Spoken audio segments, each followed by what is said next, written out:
without getting into my conspiracy theories that he doesn't actually have cancer because we haven't seen anything. They tell us this, and it's almost like the perfect timing after the her tapes come out, which show that he's bona fide, certifiably demented in a way that is much worse than anybody initially thought.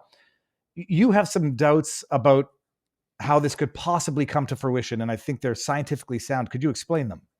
In terms of how he could have, at this stage, advanced prostate cancer that hitherto went undetected, that is now metastasized into his bone. Yeah, very, very unlikely that somebody who's a president of the United States getting regular health care would, at presentation, have metastatic disease. It just doesn't work like that. And the fact that they said, oh, we found a nodule, oops, he has metastatic disease. No, that's also not how it works. So there's gaslighting, there's BSing right there. So we know this is bullshit. So if this is prostate cancer, which again, they show the grades, he's a grade 6 and a grade 9, it's behaving aggressively, it makes sense. The really interesting observation would be that this has been present for a few years, which would be sort of normative in this kind of situation, that perhaps at presentation there was some metastatic disease, and they put him on androgen deprivation therapy. Right? What is androgen deprivation? It's castration. It's literally where you take testosterone and you block it throughout the body. And testosterone, prostate cancer slows down when you do that. The really interesting phenomenon, though, and as it pertains to androgen deprivation therapy, is the side effects are cognitive slowing, fatigue, muscle loss, and weakness and falls. That is what happens from androgen deprivation. And haven't we seen exactly that over the last couple of years? It would explain not everything. It would explain the sort of the last 2 years and the decline. And his behavior in her interview is completely consistent. I had some recurrence of my cancer, and I'm a prostate cancer patient, and I had to have some radiation. At the time, I went to my urologist. I said, look, I do not want to have androgen deprivation because I've seen people get severe dementias and severe cognitive problems commonly from that therapy, and I don't want anything to do with that. Now, it's also possible that maybe, the doctors trying to make a decision about President Biden might have delayed that therapy for fear of making his cognition worse and thereby making his cancer less treatable, more aggressive, more advanced. So there's a lot to be revealed here, but it's time for them to stop the bullshitting and the gaslighting and the minimizing and the narrative creation. No one believes you. Get to the facts now, even to the point where you're thinking that he doesn't even have prostate cancer. That's how much they have lost our confidence in them. Well, I mean, it would make total sense because on the one hand, it's so cynical to think this way, but he doesn't have cancer because he's demented. But this excuse allows people to not question all of his, decisions in office if he were in fact in an advanced state of dementia. The question is this: for people who don't understand now, and I sort of do because I listened to you on Tim Pool. What's the word? Metastatic? Metastasis. Metastatic. Yeah. So you say that's irreversible. What does that mean by the time it hits that point? It means that this disease is incurable, and it will continue to progress inexorably, and you can hopefully slow it down. But let's say he's had it for 2 years and been on treatment. Let's say that theory that I'm positing is true. His probable life expectancy is about 2 to 3 years from now. Although there's prostate cancer research is going along at an incredible clip, there might be some things that come along that extend him to 4 years or 6 years, and then he might die of something else first. How does one even get to that advanced stage? Because I've had 2 colonoscopies. I haven't had one in maybe close to 8 years now. I've had the doctor sticks his finger up your butt and feels around, but they don't really get to everything there. They only can feel the ones that are close enough to the exit. You do the colonoscopy. The question is, what level of medical neglect, so to speak, just not going to the doctor would be required to get to an advanced stage of prostate cancer? It's a blood test. It's a blood test. We don't even do the digital rectal exams anymore. We watch the blood test, and when it starts to climb or it doubles, even when it's normal, like mine was, you go and you get an MRI and you get a biopsy right away. Somebody in the president's condition, of course, that's what happened. Now, could he have refused it? I guess, but I don't know. I doubt it. So the reality is nothing to do with the digital rectal, nothing to do with colonoscopy. It's a blood test that's routinely done every year. And when it climbs, you respond to it and you make a diagnosis. That's it. If he had not had health care for 3 to 5 years and came in and went, your PSA is high, you've got metastatic disease, that makes some sense. But somebody at the level of president of the United States, it makes no sense that his health care would miss something like that. It makes no sense whatsoever. Number one. Number two, people are pushing back saying, oh, you shouldn't, you don't take care of him. You shouldn't ask any questions about him. He's entitled to confidential health care. I'm tired of that. I'm tired of that. If I see somebody climbing into the pilot seat of an aircraft I'm in and they look impaired, you better be damn sure I'm going to ask questions. We not only be asking questions, we have an ethical and moral obligation to ask those questions. Are you in condition to be flying this plane? Yes or no? And for God's sake, the President of the United States is a much more serious position than even an airline pilot or a doctor. And we have all sorts of checks and balances on us to make sure we are not impaired when we are doing our job. The fact that we are not allowed as citizens to ask questions about the guy that's piloting the plane, that is disgusting and that's false. I call that out. We have an obligation to ask questions about that man. And they blew smoke at us, they gaslit us, they minimized and obfuscated, and the press was duplicitous in the whole thing and undermined anybody who raised their hand and said, we need to ask about this guy's medical condition. So I guess I didn't know it's done with, you can detect it with a blood test. Dr. Drew, does this mean I don't have to have another freaking colonoscopy? No, that's colon cancer. That's not prostate cancer. You're screening for colon cancer. That's every 5 to 7 years, 7 to 10 years sometimes. But you have to get your blood test done every year. Every man in the country, every year, starting at age 50. If you have a first-degree relative with prostate cancer, it starts at 40. Okay. So it's detected by blood, so it's not even an invasive procedure that would have gone unnoticed. The operating theory, let's assume that he does have advanced prostate cancer. Yeah. The theory would be that he would have been diagnosed with this at least 2 years ago, if not more. Some people are hypothesizing around 2021, where he would have gotten into office and found out shortly thereafter. So they hid it then, concealed it then, and now they're just saying, oh, it just popped out of the blue. Explain what about the treatment? First of all, what did you call them? The something blockers or the androgen deprivation therapy. So when it's localized, like what I got an operation, and then when there was a little recurrence, I got some radiation. That's sort of a typical course of somebody with localized prostate cancer, relatively low grade. When it's higher grade, it gets outside the capsule. So the prostate is a little gland at the base of the bladder, and it can extend into the pelvis, gets into the lymph nodes, and after it escapes the local spread, it goes to the bone. That's just where prostate cancer goes, typically in the spine first. And it can be very painful. Now, I don't see him in any pain, and we use radiation, targeted radiation, to alleviate the pain, but it doesn't do much else. However, there's a lot of fancy treatments right now where we can send radioactive isotopes to each individual prostate cancer cell and wipe the whole thing out. Why isn't he getting that? Or have they thought about that? Yeah, you essentially have to fail androgen deprivation therapy before you get that one. And I suspect that is in his future.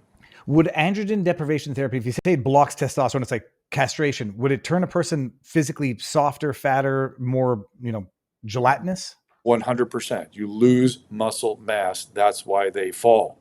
That's the two big risks of that intervention, amongst other things. But the two big ones that I would worry about if I were the one receiving it, and when I worry about giving it to patients, cognition falls. And if you have someone who's already Parkinsonian, which he was, that's not a debatable point. Any medical student looking at a video of Joe Biden 3 years ago, if they could not diagnose Parkinsonism, they would be remediated. Look, if I saw a picture of a rash, I could tell you what it's likely to be. Same thing is true in certain neurological conditions. You look at the video the way you would look at them across the room. It's the same thing. And Parkinsonism is what he has. Why does he have it? They never told us. The problem with that is if you get the muscle wasting associated with androgen deprivation therapy, those symptoms can be worse and more problematic in terms of falls. And by the way, one of my theories is that one thing that happens from Parkinsonism is you lose your ability to write. It's called micrographia, and your signature changes dramatically, and sometimes you can't even recognize it. So if they really want to justify using the auto pen, in my humble opinion, all they have to do is says, you know what, he was Parkinsonian, and he couldn't sign his name anymore. We had to use the auto pen, but he approved every single time the auto pen was used. That seems reasonable to me. He approved it unless he were not of sound mind and not because of androgen deprivation, but because he's actually suffering from dementia. But now they've got to cloak it in cancer in order to not call people to question what they were already questioning by use of the auto pen in the first place in terms of the pardons and some of his. Yep. And you're getting to the point here where you're asking, when is somebody incompetent, right? When are they incompetent to make decisions? And that's a challenging thing to ascertain. He refused to go through the Montreal Cognitive Inventory. He refused to be tested for these things, so we really have no objective data. Is it called it's called the Montreal Cognitive? MoCA, Montreal Cognitive Assessment. And what does it have to do with Montreal? That's where they developed it. Not that anyone coming from that region should be especially. Well, you never know. Although one of the answers has to be bagels, that's for sure. It's with poutine, but the fact is he just refused all that, so we have no objective data, right? Trump does it every year transmitted to everywhere. He sails through that test. But you are struggling with the difference. You should get an expert in here in terms of someone that assesses competency. The difference between minimal cognitive change and frank dementia. That is a hard thing to determine. And then competency on top of that is even harder. What is frank dementia? That's a diagnosable clinical type of dementia? That's a progressive illness that ends in complete inability to care for yourself. And minimal cognitive change is often a precursor to dementia, but it doesn't have to be.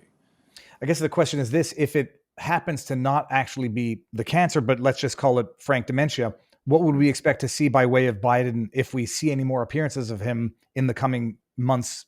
Years? It depends what kinds of dementia. I mean, if it's dementia associated with Parkinson's disease, it can be very slow and very sporadic. If it's a vascular dementia, it can be inexorable. If it's an Alzheimer's disease, there can be steps down and steps back up again. Very hard to predict how these things are going to go. But if it is dementia, it is progressive. It is progressive, and it will get bad. And whether the androgen deprivation is, if he's in fact on that, is contributing, these are complicated questions, and we are being blinded to the details. And then we are being gaslit with bullshit sort of just so stories that we're supposed to accept. That those days are over. We must stop all that now. We have an obligation to be. If the journalists won't do the journalistic job, the American people must do it. It's time. It's time that we require our government to be honest with us, and that's that. Dr. Drew, you have a show coming up, don't you? Tomorrow, 2:00. Okay, amazing. When are you live on Rumble? 2:00 Pacific time, and you can find me there. Ask Dr. Drew. Viva has very kindly joined me there many times. It's been a lot of fun, and that's why I'm here. I'm happy to exchange with you anytime, my friend. Well, someone said just ask some questions. Changing eye color, is that a symptom of anything, treatment or disease? I'm trying to see if Biden actually. I tend to think people's eyes get paler as they get older, regardless. But one of the theories is that get older. But no, I'm not. I can't think of anything that would really change it. Wait, let's look at some of the. Look at some of your. Are you watching your oh yeah, I'm watching this. There's. Let me see here. Well, I'll go to locals to get the questions because that's where we get. Let me see here. Get questions in. I think I know I had some videos that I wanted to bring up, but things that'll maybe jog my memory. That's right. Okay. Brain surgery. You're right, Shawnee. He had a really serious brain surgery in 2000, and that can cause gliosis. That can cause scarring in the brain that progresses also. So just that surgery may have injured him, much like the way we think about concussions hurting people and predisposing to dementia. Brain surgery of the type he had definitely can do that. I'd forgotten about that. And actually, so that might be a reason, hypothetically, let's just say he gets diagnosed with the cancer. The video clip that I was thinking of was Nick Sortor pulled it up and he says, I got cancer. And I know your explanation for that was, nobody refers to like basal cell carcinoma as having cancer. No. And so at the time, people were saying he's demented. He doesn't even know that he doesn't have cancer. And now people are saying he had actually cancer. And because he was so demented, accidentally let it slip out. But think about how horrific that is, that we are in this position as the citizens of a country being led who just think about the model, the metaphor of an aircraft. This guy climbed into the pilot seat of the craft and has been flying the plane, and the people around him guarding the flight deck have been refusing to let us talk to him or let us know how the captain's doing. That is disgusting. That is disgusting, and it's inexcusable. It's on the order of treason in my heart. It's scandalous at minimum.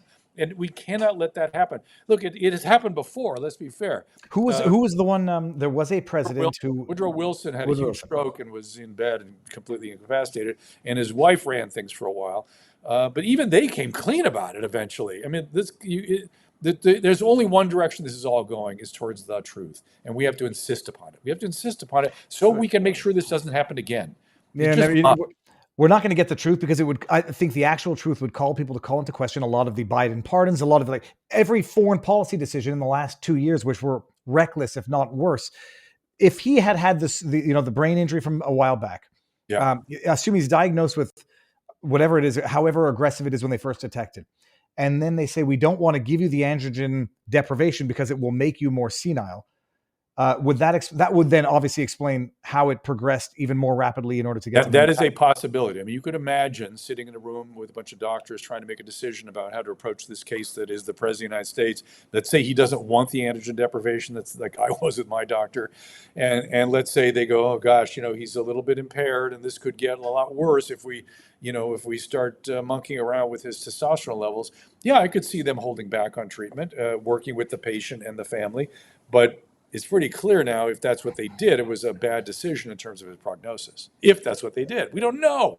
This is all speculation. I mean, we're sitting here speculating about how the captain's flying whether or not, it's just so pathetic that we're what's implausible. And more than anything, I blame the journalists. I'm really pissed at them.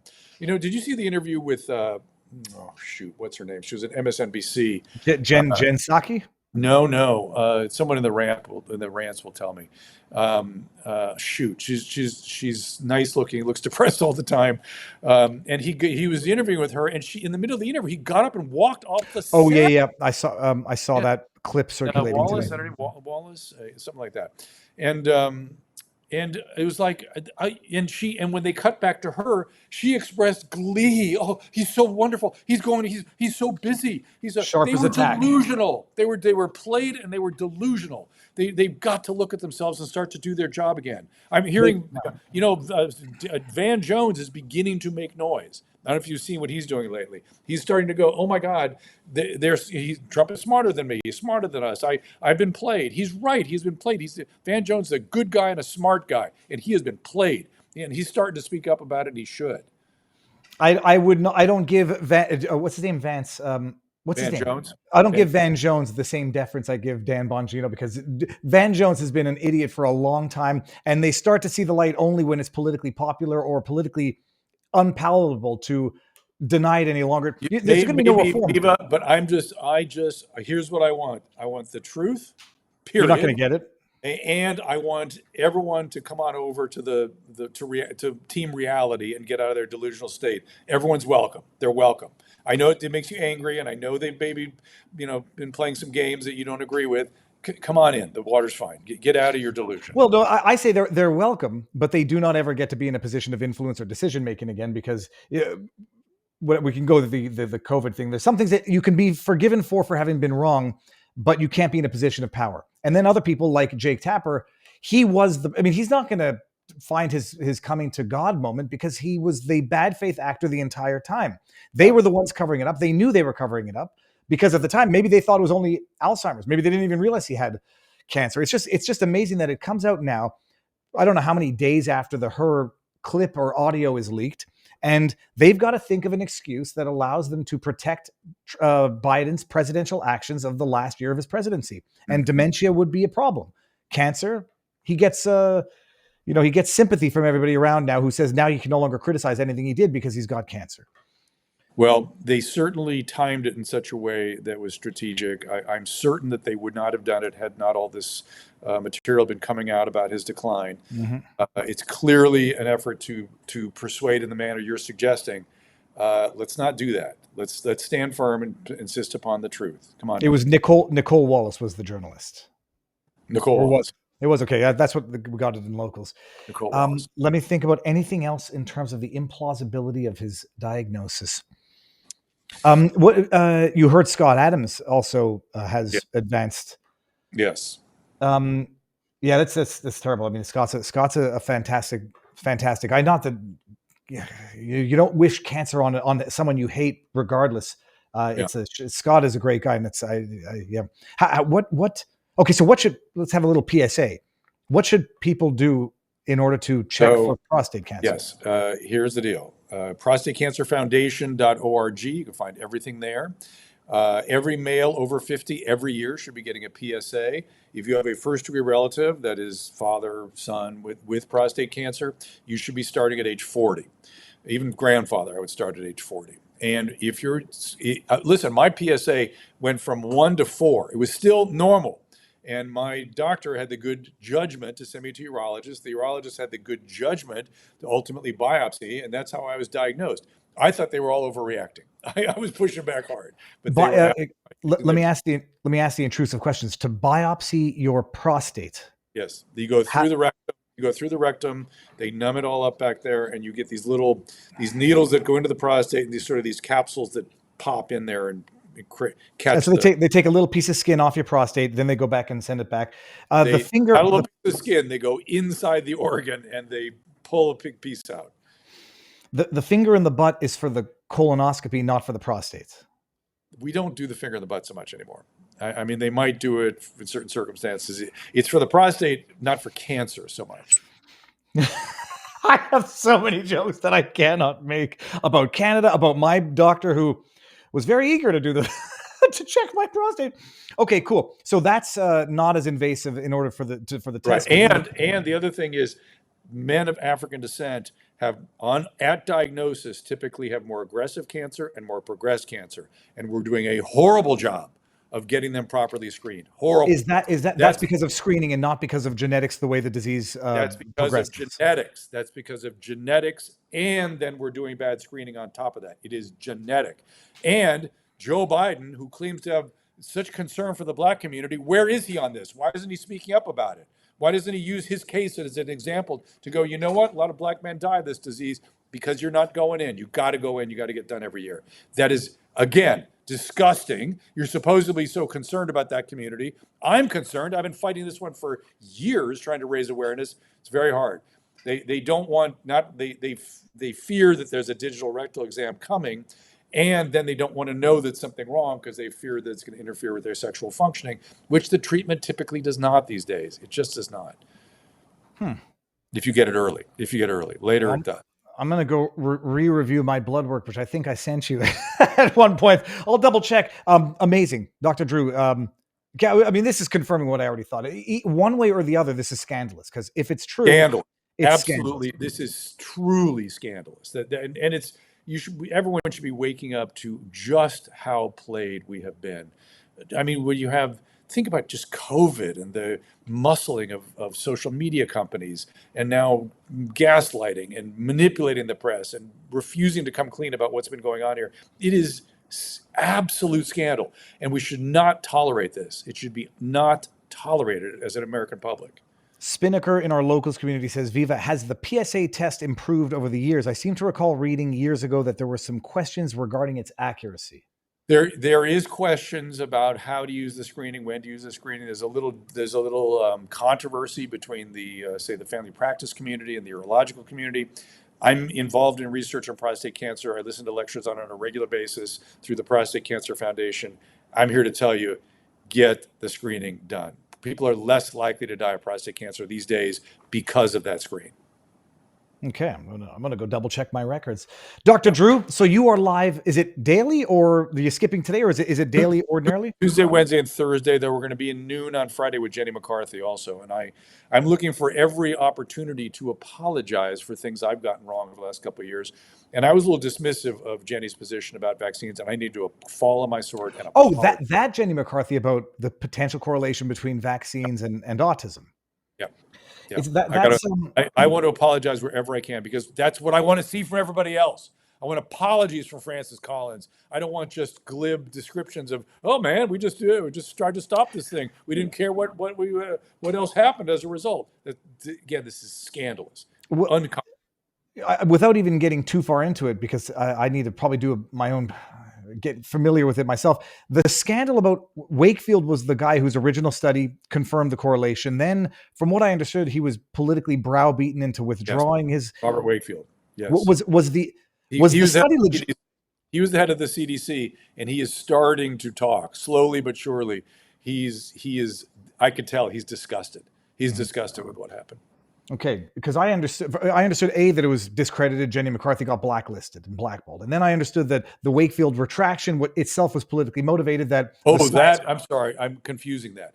Yes, to lean on anybody's research on autism right now, you do so at your peril. Mhm. The proper research has not been done, and that's what RFK Jr. is going to get. And let's see what he comes up with. That's all. Let's just get the right stuff. There may be nothing there, but let's get the right research. It's what's out there right now. It's interesting. I just read a huge study about autism, and they didn't take vaccines into account. You're not even allowed to ask about it. That's so crazy. Everything's got to be taken into account. We need to explain why this is happening, and we need to get to the bottom of it. That's all. Whatever it is. No, and I can tell you, like, anecdotally, it doesn't matter. I mean, anecdotal evidence is still evidence, but anecdotally, a lot of people note an immediate correlation. It might just be when it develops and when you happen to get That's a correct. slew. So That's correlation, causation. or maybe there's some very strong genetic component that sets certain people up with certain. I don't know. We got to figure it out. But let's figure it out for God's sakes. Yeah, For no, it's God's like sakes. marijuana and schizophrenia. They said, like, you might have had schizophrenic predispositions, and then you smoke weed at the age of whatever, and it. We used to think that I was convinced of that. In fact, I thought it was a rare thing. Now it is common to see psychosis from the highly concentrated THC we're giving people. It's no longer a debatable point. It happens. Well, I mean, I haven't done it in the last multiple decades, but if it's the experience itself is a psychotic experience. It's a break from reality. The only question is whether or not your brain rewires properly after the experience has happened. Well, and I knew a bunch of people who didn't come back sometimes. Wait, let's see this. I need to Viva watches about colonoscopy risk versus short-term length exam.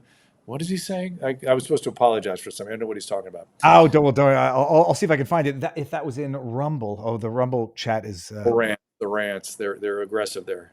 Let me see here. Dr. Drew needs to apologize for misleading Viva watchers about colonoscopy risk versus a short-term exam with almost no risk. Check the stats on punctures yourself, Dr. Drew, is crap. They're talking about perforations when you do a colonoscopy. So perforations happen. He's correct about that. And so old ladies, be careful. Small women, be careful. Maybe you don't want to do it.